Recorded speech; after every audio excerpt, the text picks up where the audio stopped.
ককবরক লিপি বিতর্কের আন্দোলনে রাস্তায় নামলেন খোদ বিরোধী দলনেতা অনিমেষ দেববর্মা। খুমলুং সংলগ্ন মাধববাড়ি এলাকায় টিআইএসএফ সমর্থকদের পথ অবরোধ আন্দোলনে সামিল হন তিনি। সঙ্গে ছিলেন প্রাক্তন মন্ত্রী মেবার কুমার জামাতিয়াও। বিরোধী দলনেতাকে কাছে পেয়ে আন্দোলনকারীদের মধ্যে ব্যাপক উৎসাহ দেখা যায়। দাবি আদায় স্লোগান দেয় তারা।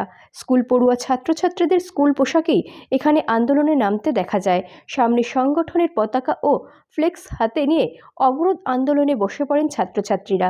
ছাত্রছাত্রীদের মৌলিক অধিকার হরণ করার অভিযোগ তুলে সরকারের সমালোচনা করেন বিরোধী দলনেতা।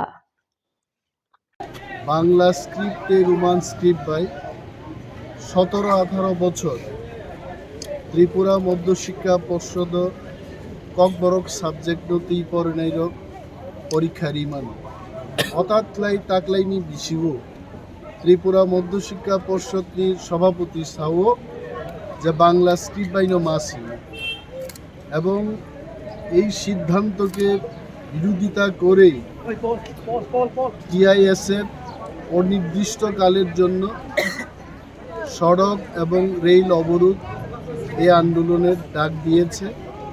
এবং আপনারা এখানে দেখতেই পাচ্ছেন যে পেছনে স্কুলের ছাত্রছাত্রীরা, কলেজের ছাত্রছাত্রীরা সারা ত্রিপুরা রাজ্যে পথ অবরোধ এবং রেল অবরোধে অংশগ্রহণ করেছেন।